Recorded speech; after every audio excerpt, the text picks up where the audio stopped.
자, 그래서 트레이스 32로 리눅스 커널의 주요 자료 구조를 디버깅 할 때 굉장히 많이 사용이 되는 그 구조체를 특정 주소로 캐스팅하는 방법에 대해서 설명을 드리겠습니다. 자, 트레이스 32에서 이와 같은 타입의 명령을 사용하시면 어떤 주소이든 간에 그 캐스팅을 이와 같은 그 구조체 타입으로 할 수가 있습니다. 자, 책에는 근데 이와 같은 init thread union이라는 그 전역 변수의 주소를 볼 수 있는 명령어를 소개하는데요. 근데 32비트 기반 리눅스 커널에서는 이와 같은 그 전역 변수가 존재하는데 64비트에서는 확인이 되지 않습니다. 자, 그래서 여러분께 다른 그 주소를 또 다른 타입의 구조체로 테스팅하는 실습을 여러분께 보여드리면서 요 사례에 대해서 여러분께 상세하게 설명을 드리도록 하겠습니다. 자, 트레이스 32 프로그램과 함께 같이 디버깅 하려는 프로그램은요, 크래시 유틸리티 프로그램인데, 여러분 요 창 보이시죠? 자, 요 그 크래시 유틸리티 화면에서 제가 한번 그 ps라는 명령어를 입력하게 되면은 이와 같은 결과가 이렇게 출력이 됩니다. 자, 이런 결과 출력이 됐는데요. 여기 주소가 이렇게 출력이 되죠. 이 주소가 출력이 됐는데 이 주소는 그 프로세스의 태스크 디스크립터 주소를 나타냅니다. 자, 그럼 이 정보를 이렇게 복사를 하고요. 복사를 하고 그 결과를 메모장에다 복사를 한 다음에 여기 보이는 시스템D라는 프로세스의 태스크 디스크립터 주소가 이렇게 하게 되는데 이 주소를 제가 이렇게 복사하고요.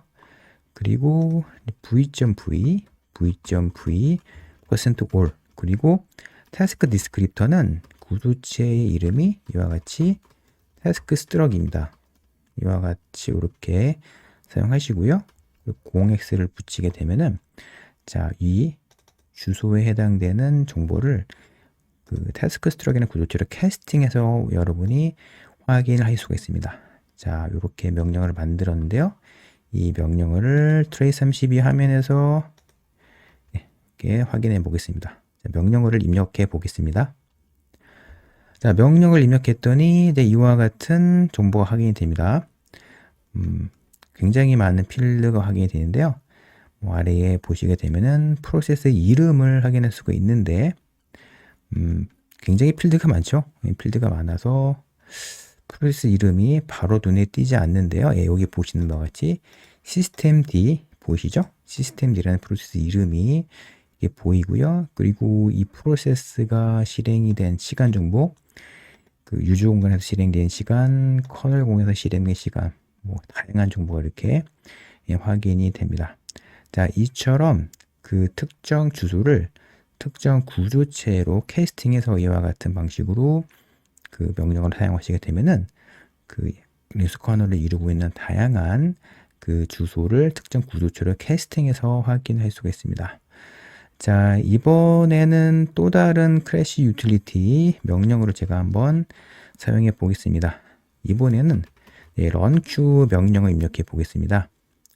런q 명령을 입력했더니 이와 같이 per CPU 타입의 런q라는 그 자료 구조체의 주소와 그리고 런q의 큐잉이 된 이 프로세스의 이름이 확인이 되는데요.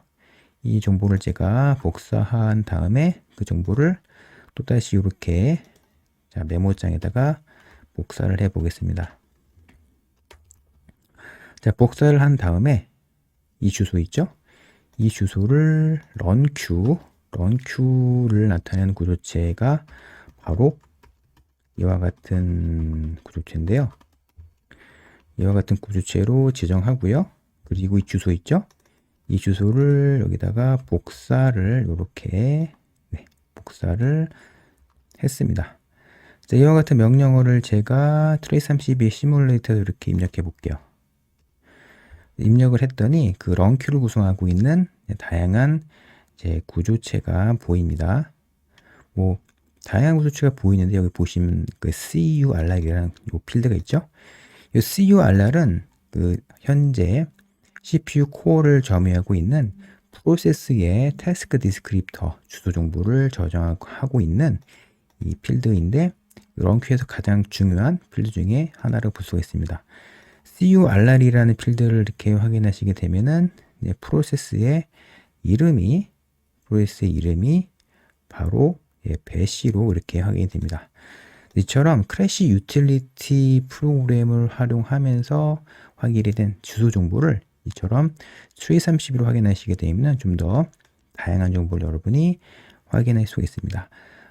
332의 장점에 대해서 이제 설명드렸는데 이와 같이 플러스 버튼을 누르게 되면은 계속 그 필드 서브 필드의 정보를 이렇게 계속 플러스 부분이죠. 아이콘을 선택하셔서 확인할 수 있다는 장점이 있습니다.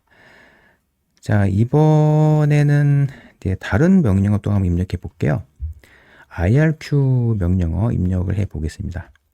자, IRQ 명령어를 크래시 유틸리티에서 입력하시게 되면은 각각 인터럽트 이름 있죠? 인터럽트 이름과 그리고 인터럽트를 관리하는 인터럽트 디스크립터 정보가 이렇게 하게 되는데 이 정보를 제가 복사해 보겠습니다.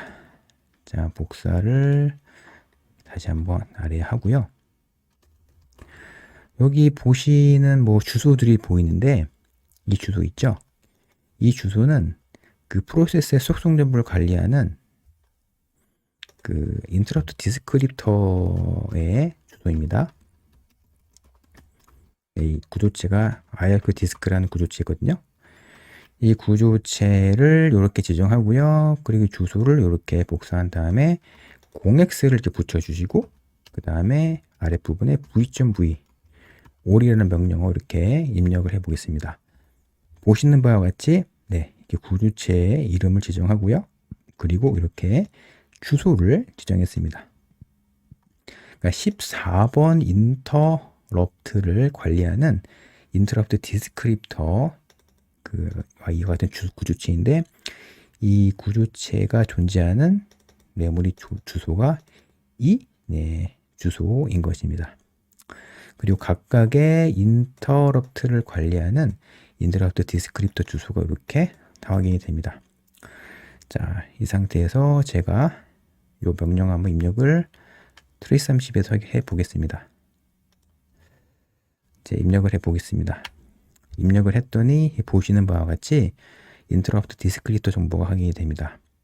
뭐 다양한 정보가 있는데요. 이 중에서 액션 필드를 플러스 버튼 아이콘을 입력해서 확인하시게 되면은 이와 같이 인터럽트 핸들러의 이름과 그 인터럽트 핸들러에 전달이 되는 매개인자의 주소, 인터럽트의 이름, 그리고 얘가 인터럽트 번호죠. 인터럽트 번호, 인터럽트 이름 이렇게 확인이 됩니다. 여기 보이네요. 인터럽트 이름이 이렇게 확인이 됩니다. 뭐 다른 인터럽트 디스크립터 한번 확인해 볼까요? 여기 보이는 KVM 게스트 V타이머라고 명시된 인터럽트인 경우에는 이와 같은 주소인데 이 주소 보이죠? 이 주소죠? 이 주소를 복사한 다음에 이렇게 복사하고 확인을 해 보니 보시는 바와 같이 이와 같은 정보 확인이 됩니다. 자, 액션이라는 필드를 보시면 인터럽트의 속성 정보가 보이는데요. 인터럽트 핸들러가 이와 같은 결과를 복사하면요. 보시는 바와 같이 이 인터럽트 같은 경우는 이와 같이 인터럽트 핸들러 정보가 이와 같은 인터럽트 핸들러다라는 정보를 확인할 수가 있고 그리고 이제 인터럽트 핸들러에 전달되는 매개인자는 널로 이렇게 전달이 되고요. 인터럽트 이름은 이렇게 확인이 됩니다. 자, 마지막으로 여러분께 뭐 추가적으로 하나 디버깅하는 방법을 설명드리면요. 여기 인터럽트 핸들러 이름이 이렇게 보이잖아요. 자, 그러면 인터럽트 핸들러 이름이 보이는데 해당 인터럽트 핸들러의 소스 파일 위치가 어디인가 여러분이 궁금하실 수도 있는데요. 이럴 때는 이와 같은 명령을 입력하시면 됩니다. 자, 이 함수의 이름을 이렇게 지정하시고요. y.l.line 이 명령어를 사용하시게 되면은 해당 함수의 위치를 이렇게 여러분이 확인할 수 있습니다. 자, 보시는 바와 같이 arc ARM64 kvm arctimer .c라는 파일 소스 파일에 180 라인에 요 네, 보이시는 인터럽트 핸들러 정보가 있던 사실을 여러분이 확인할 수가 있습니다. 여기까지 여러분께 크래시 유틸리티를 활용해서 그 주소, 여러 주소를 구조체로 캐스팅해서 이렇게 볼 수 있는 방법에 대해서 설명을 드렸습니다. 제가 이번 강의에서 여러분께 사용한 명령어 있죠? 이 명령어는 제가 히스토리라는 명령어 이렇게 트리30에서 사용하게 되면은 명령어의 목록을 이렇게 확인할 수가 있는데요. 이 명령어를 제가 그 강의 자료에다가 업데이트 해 놓을 테니까요. 여러분 이 명령어 같이 따라 하시면서 실습 진행하셨으면 좋겠습니다.